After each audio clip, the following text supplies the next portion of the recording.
Hey, what's going on, everybody? Bauer Brown here. Welcome back to the channel, guys. In the video that I got for you guys today, I want to go over splines. Okay, kind of what they are, under what circumstances we use them, and kind of just explain a little bit more about them overall, so you guys have a good idea of what's going on with splines. Alrighty, so basically, what are splines? I guess the name could be a little bit confusing if you're not familiar with like any kind of like 3D work or CAD or anything like that. A spline, how do I want to explain it in the simplest terms? If you played the game, if you played, like FS22 or FS19, and you see the traffic system, the cars and stuff that drive around the map, they're following splines. So you can think of it like a path, like a predetermined path, okay? And you can set that path down yourself. All right, so whether it's something that, the vehicles are going to follow or the pedestrians are going to follow, or maybe like you can paint with it. So you're going to be laying textures along that path. So you're going to be utilizing a path to do something. And you can create that path any way you want it. Okay, so let's get a spline put down here. Now you want to go to create and go down to spline, and that's how we'll create our spline. Okay, so Control B will set your spline. Alrighty. Now I'm going to kind of extend this one a little bit so you can see what's going on here. All right, so with every spline, you have the S and the E, okay? That's your starting point and your ending point of the spline. Now, believe it or not, a lot of people right now are having a light bulb moment and going, oh, that's what that means. Yes, that's what that means. Surprisingly, I found people that didn't know, and I can't pick on them because when I first started, not that I didn't know, I just assumed that's what that meant. But it could mean anything, I guess. But yes, it does mean start and end. Alrighty. Now, along the spline, you'll see that on each end of it, on this end of the spline, you have a what's called control vertexes, okay? Sometimes I call them spline points, so if you hear me say that, you know what I mean. And on this end, you have a little blue dot. That's another control vertex, and you have them in the middle. Alrighty, and you'll see orange ones as well, and they serve pretty much the same purpose.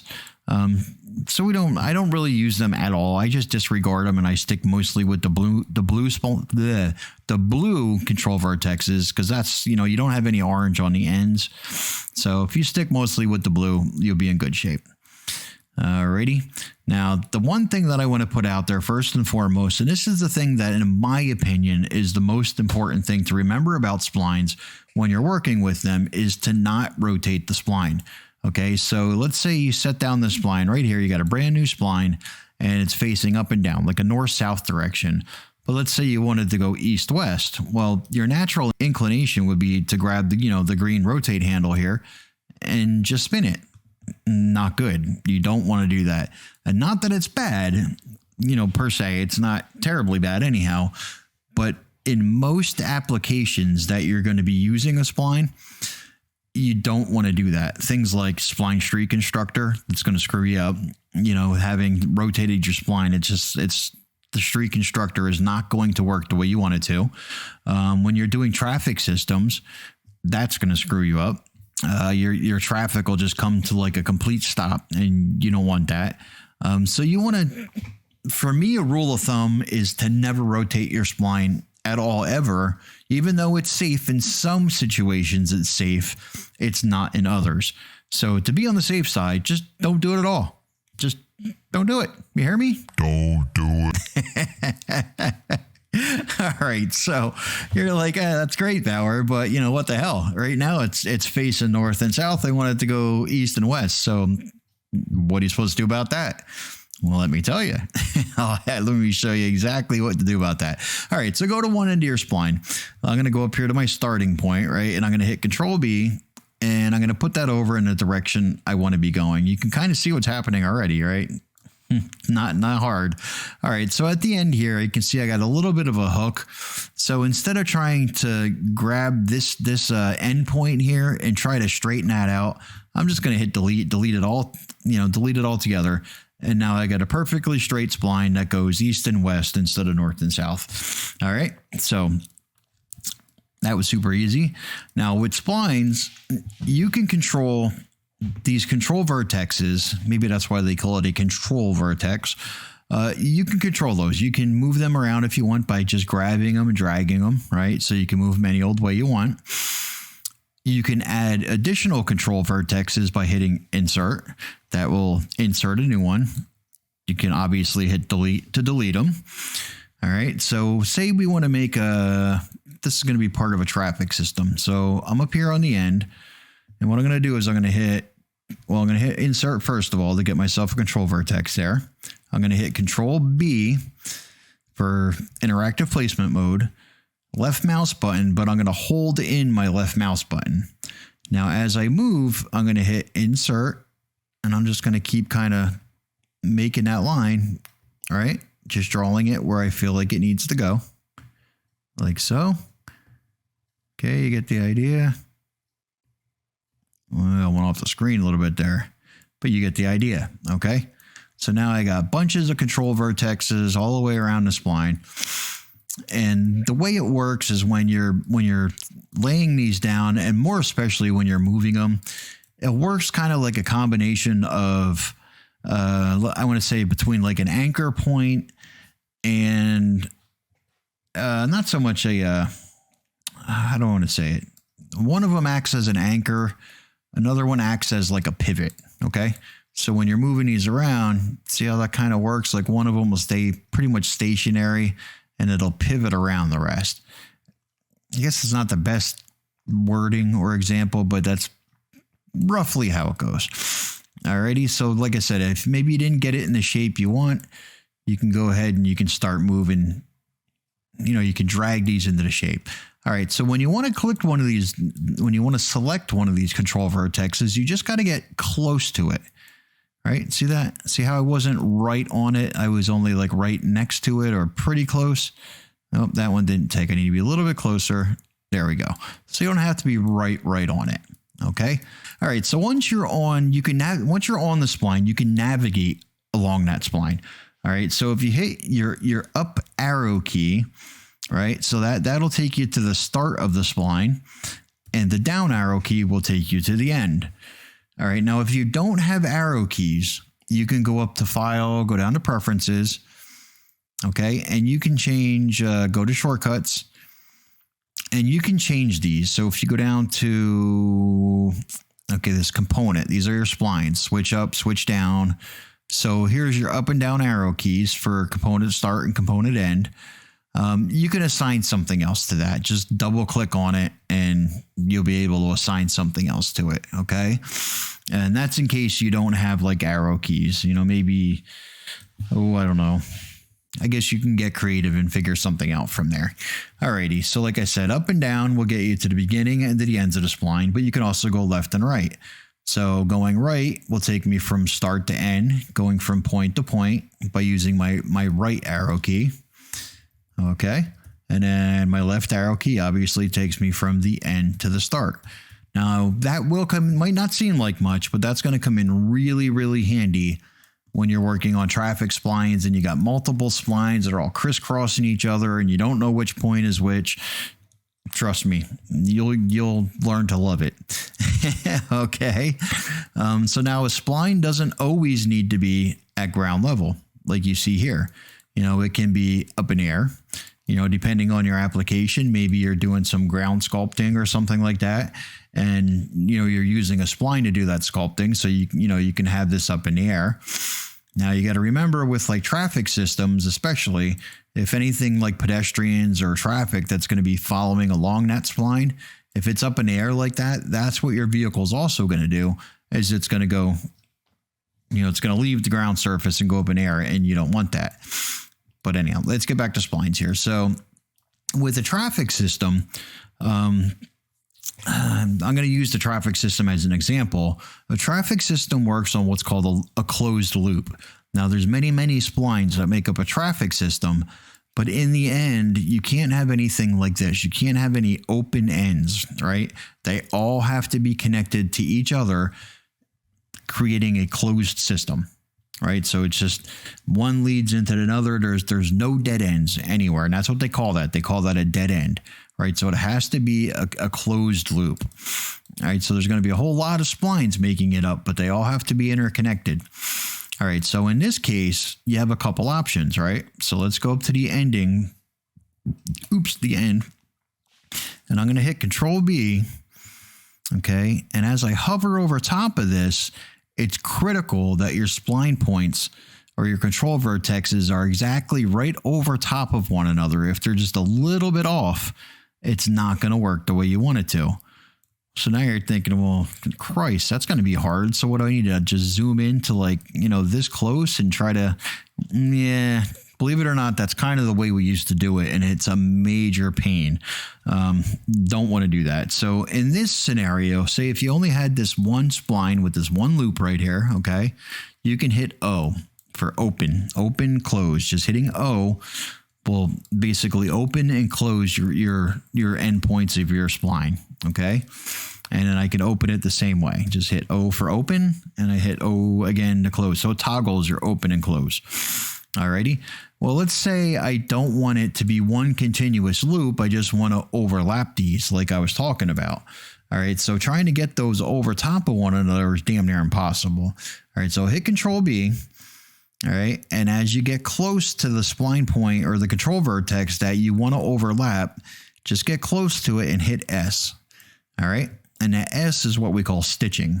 Okay. So now if you were to look, those are exactly over top of one another and you're not going to get a dead end or anything like that. So that's how you got those really nice and tight right over top of each other. All right, so now in a traffic system, you're going to be working with lots of different splines. So let's create a separate spline. Okay, I'm going to lay this one down. All righty, and in our traffic system, you're going to be joining these splines with other splines, and you're going to be doing it quite often. All right, so in this scenario, if you hit Control B, now you can see right here, I don't know if that's kind of the best angle. I don't know if you can see that or not. But there is another control vertex there for my spline.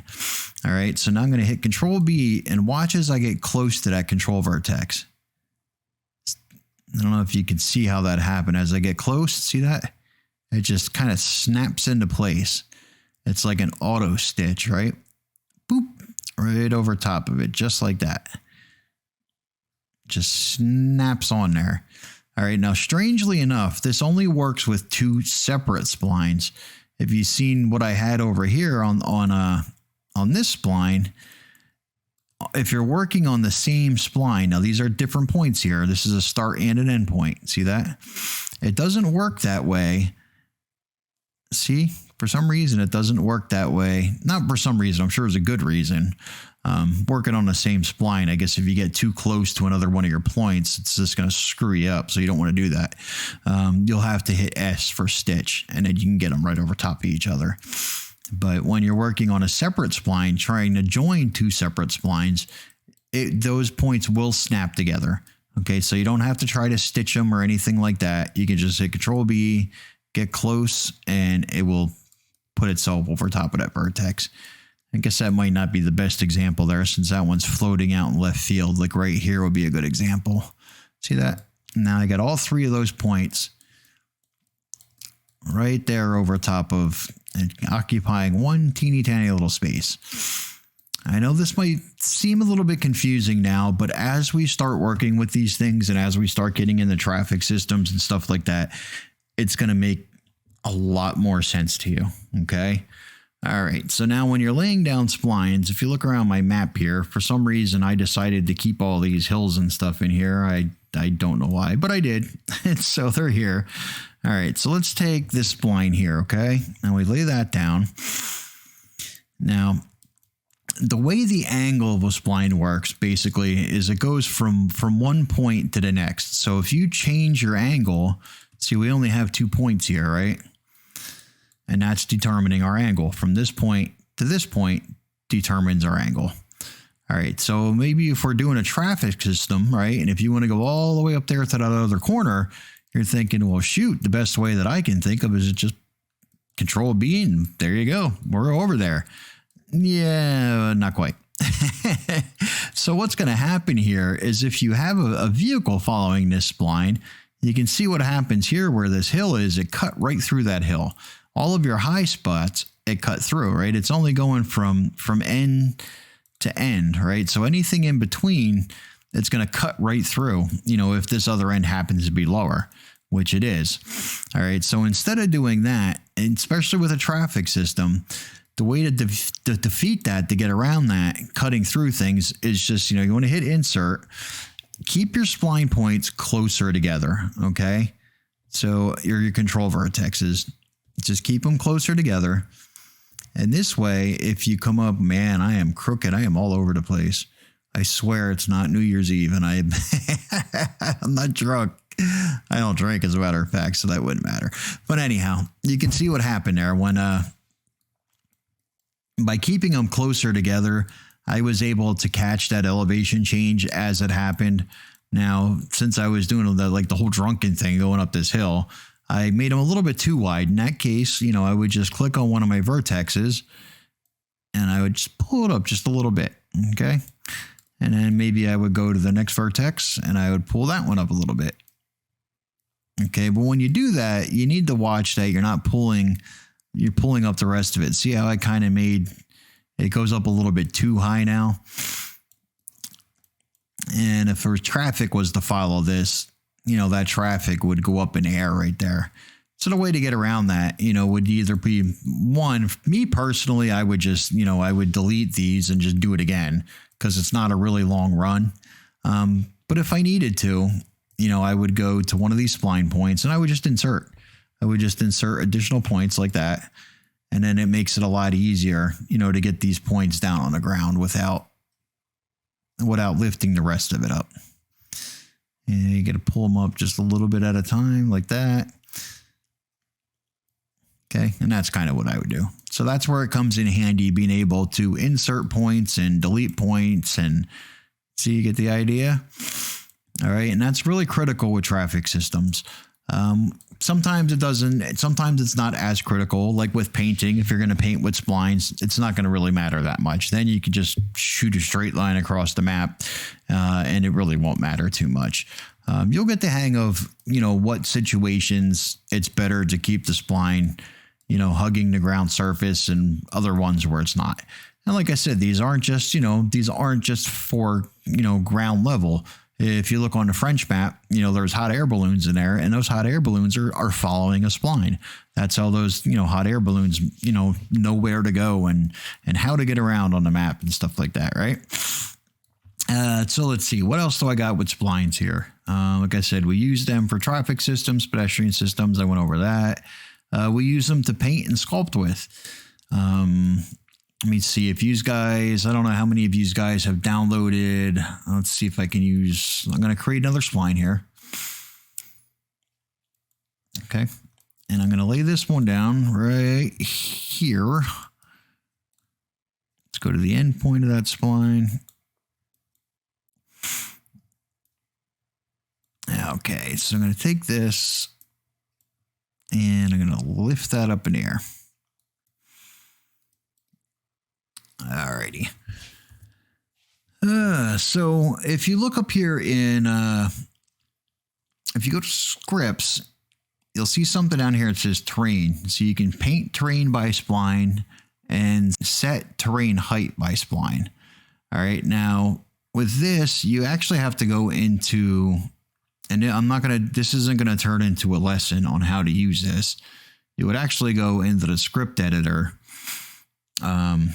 and then you would go into terrain, you would find that script, and this is how you would actually set your terrain. So this is basically the half width. So I'm not sure exactly how I want to say this, but this would come out to 8 meters. Okay. So this is the half width that you're using. So if I was to go to scripts, terrain, and then height by spline, and there you go. You can see we just made a pretty cool ramp that we can jump off of there. That's 8 meters wide. So that 4 was a half width. It was 4 meters this way and 4 meters this way. All right. Now there's other scripts. If you guys downloaded the much more updated version of that script from Farmer Boys Modding, But basically, this is how it works. And this is how you would affect elevations and ground sculpting using a spline. Okay. And the same thing with painting. If you guys can go back, and I'm not going to really do an example of that now, but if you go back and you find my video where we did these roadways, that was a good example of how to paint with these splines. Just wanted to throw an example out there of how you sculpt with the spline and, you know, how they can be set at different elevations and used for different purposes. All right, now to take this same example here, so if I take this spline, right, and this using this example, and if I was to rotate this spline this way, okay, now let's say I wanted to make one of these going in each direction, okay. Now, what was my number one rule that for me personally is never rotate the spline. All right, so what I'm going to do now is I'm going to go back up the scripts. I'm going to go to terrain and set terrain height by spline. And let's see. All right, that one's not quite as good. Didn't screw up as badly as I thought it was going to. Like I said, in some situations it will, some situations it will not. The problem that I ran into here, what I was trying to demonstrate is the problem that I would run into with this is stuff like that. That is just horrible. That does not look good at all. That's not the full 4 meters wide. That's not a straight line by any stretch of the imagination. It just does not look good. All right. So if I was to take the same thing, now let's go back to that same spline. So let's say you rotated a spline. Maybe it's a traffic system, something like that. And you know it's not working right, okay? You're like, shoot, I rotated it and now things aren't working. But maybe it's a really complicated system. You know, not complicated, but it's intricate. It's got a lot of pieces going on. And you don't want to have to lay down a whole new spline. You just don't want to have to do that. So what you could do, and you can see the rotations going on here. Well, I don't want to reset those to 0 manually because you can see what would happen if I did that. Well, my spline is somewhere else. I don't want that to happen. So, okay, Control Z, that's not going to work. All right, so I got that there. So what you would do is you can go up to Edit, go down to Freeze Transformations. Okay, check the box that says Rotate and hit Apply. All right, so now all my rotations over here went back to 0. All right, so now let's highlight that spline again. And by the way, you have to have the spline highlighted when you're going to use any of these tools like this terrain sculpting and stuff. So now I'm going to go back up to scripts, terrain, and I'm going to set terrain height by spline. And there you can see now we got the full 4 meters out of it, right? It's not all screwed up. Now you can see it's the full width of, well, 8 meters, I'm sorry. All right, so now it looks the way that it should look. I mean, it's a little goofy because we're off on a weird angle, you know, whereas this one's nice and straight, but at least you can see that we got the full 8 meters out of it. And that's why, because now it's not considered rotated anymore. When that spline gets rotated, it definitely can goof things up on you. All right, so you kind of get it, you kind of see how that's working. Pretty cool, right? Also, with the thing with splines is like Spline Street Constructor, traffic systems, stuff like that. It's going to make a difference which direction your spline runs in. Like your vehicles are always going to travel from the start point to the end point and never in reverse.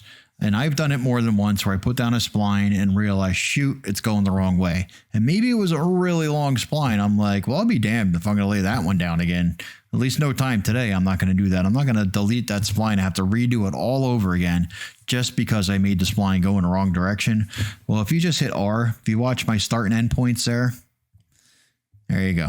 You can reverse your starting and end points. Really, really easy. Now, when you do it, pay attention that when you do it, that with your gizmo, R is one of the shortcuts for your gizmo. So when I hit R to reverse, well, you can see what happened to my gizmo there. It kind of goofed it up a little bit. Just hit E a couple of times and that'll get you back to where you need to be. All right. What else do I got for you with splines? What else? Like I said, just make sure with traffic systems, everything is hugging the ground. Because, you know, like I said, your vehicles, if it cuts through a mountain, your vehicle is going to cut through a mountain. You don't want that. If it leaves the surface of the ground, your vehicle is also going to leave the surface of the ground. And we'll go over all of this stuff when we do when we do traffic systems. I'm going to have a whole entire video just on traffic systems. But for now, I just want to get you guys acquainted with, with working with splines, stitching them, open, close, navigating along the spline points, inserting control vertexes, deleting control vertexes. You get the idea. All right. So what do you guys think? Did I miss anything? Did I not miss anything? I'm not sure. It happens a lot where I finish a video. I'm like, dang it. I should have included this and I didn't. So I don't know. Maybe I'll be adding something to the end of this video. Maybe I won't. But with that being said, I think we've covered just about everything. And I'm Bauer Brown, and I will see you on the next one.